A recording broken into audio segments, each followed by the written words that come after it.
जी, थोड़ा उम्र के हिसाब से काम किया करो। कहीं कुछ हो गया तो लोग बोलेंगे बहू ने बूढ़ी सास का ध्यान नहीं रखा। बहू, तुम भी थोड़ा कम और धीरे बोला करो। कहीं चिल्लाते हुए कभी कुछ हो गया तो वही लोग बोलेंगे 100 साल की सास भली चंगी बैठी है और बहू बेचारी चलती बनी। वैसे मम्मी जी, दादी बिल्कुल ठीक बोल रही हैं। हैं? क्या ठीक बोल रही है? वो जो कुछ भी बोले वो सास है, पर तुम क्यों बोल रही हो? बहू होकर सास से जुबान लड़ाओगी क्या? ऐसा बोलते हुए निर्मला को धसका उठ जाता है। कहा था ना, मत चिल्ला मत चिल्ला। तुझे बिना सास और बहू से जुबान लड़ाए बिना शांति नहीं मिलती। अरे माँ, दादी की बात सुन लिया करो, तुम्हारे भले के लिए बोलती है ना। अरे कोई भला नहीं, इन्हें बस मुझे परेशान और शो ऑफ करने का शौक है। हाँ। चल झूठी। इस परिवार में 3 पीढ़ी की औरतें रहती है, जिनका हर समय कोई ना कोई अलग ड्रामा चलता ही रहता है, जिससे और किसी का पता नहीं, लेकिन सूरज बहुत परेशान रहता है। माँ, पियाली और दादी, आप तीनों के पास एक दूसरे को सास बहू वाले ताने देने के अलावा कुछ काम हो या नहीं, पर मेरे पास जरूर है। इसीलिए पियाली, जरा लंच ले आओ, मुझे ऑफिस भी जाना होता है। इस पर पियाली सूरज को लंच देती है और वो ऑफिस चला जाता है, जिसके बाद तीनों एक बार फिर अपनी बातों या कह लो कि नोक-झोंक में लग जाती हैं। इसी में दिन बीत जाता है। रात को सूरज के साथ उसके दोस्त भी खाने पर आते हैं। पियाली, मेरे कुछ दोस्त आए हैं। सॉरी, अचानक प्लान बना तो बता नहीं पाया। तुम जल्दी से डिनर बना दो ना। अरे वाह रे आलसी माँ की आलसी बेटी, पहले बिना बताए दोस्तों को घर ले आओ, फिर बोलो जल्दी से डिनर बना दो। इतनी जल्दी है तो खुद बना लो। अरे माता, सब बाद में दिखा देना, अभी खाना बना दो ना प्लीज।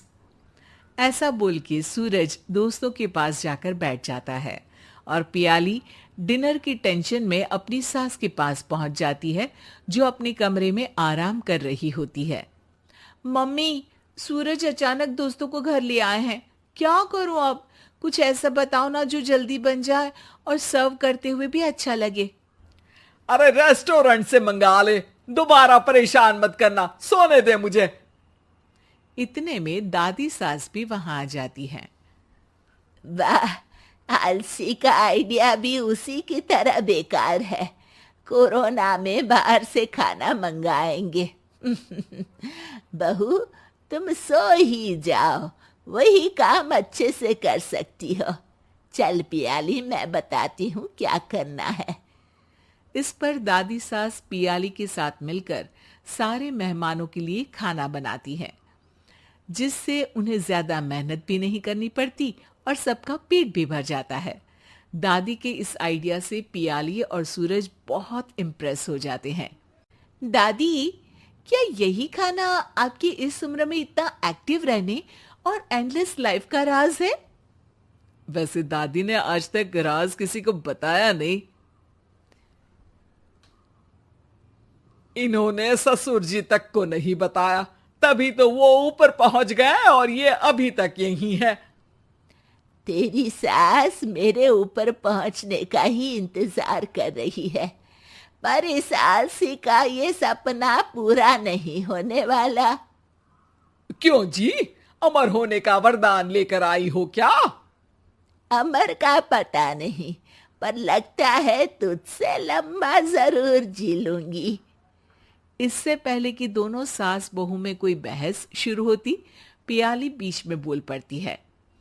ठीक है, आप दोनों लड़ क्यों रही हैं? हम तो चाहते हैं कि आप दोनों हमारे साथ हमेशा रहें।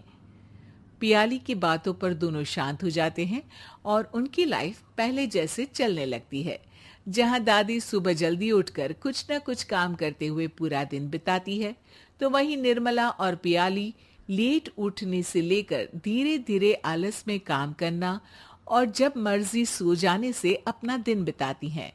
एक दिन निर्मला की सहेली उनके घर आती है।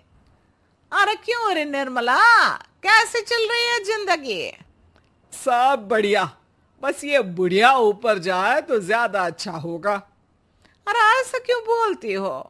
तुम्हें तो उनसे सीखना चाहिए, वो बहुत फुर्तीली हैं। मैं उन्हें रोज मॉर्निंग वॉक करते हुए देखती हूँ, और वहीं तुम और तुम्हारी बहू है जिन्होंने शायद सुबह का सूरज आज तक देखा ही नहीं होगा।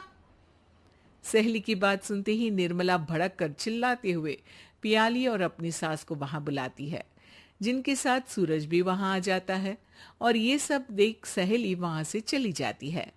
अरे सासू माँ, आपको हमसे क्या दिक्कत है? अब तो मेरी सहेलियां भी आपकी वजह से मुझे ताने देने लगी हैं। मम्मी जी, कुछ तो लोग कहेंगे, लोगों का काम है कहना, आप इग्नोर करो ना। अच्छा वैसे महारानी, वो तुम्हें भी वही सब बोल रही थी? है? मैंने क्या किया? अरे किलस क्यों रही हो? अब तो समझो और अपना लाइफस्टाइल सुधारो। ओ मोरी मैया, अब हमारा लाइफस्टाइल भी खराब हो गया क्या? आपका तो हाई फाई है ना, बस उतना ही ठीक है।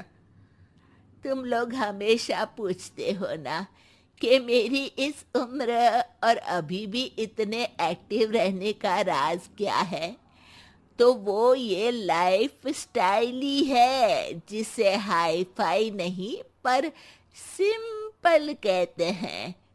दादी, अब कहना क्या चाहती हो? यही कि मैंने अपनी जिंदगी में बहुत किताबें पढ़ी हैं, जिनमें एक किताब से मुझे ये समझ में आया कि हम कितने गलत तरीके से जिंदगी जीते हैं। उसी के बाद मैंने एक अच्छे जीवन के लिए इकिगाई रूल अपनाया, जिसका मकसद तो सिर्फ अच्छा जीवन जीना था। इतना लंबा कैसे जी गई मुझे खुद अचंभा होता है। ओह, तो मतलब आप मुझे परेशान नहीं करती थी?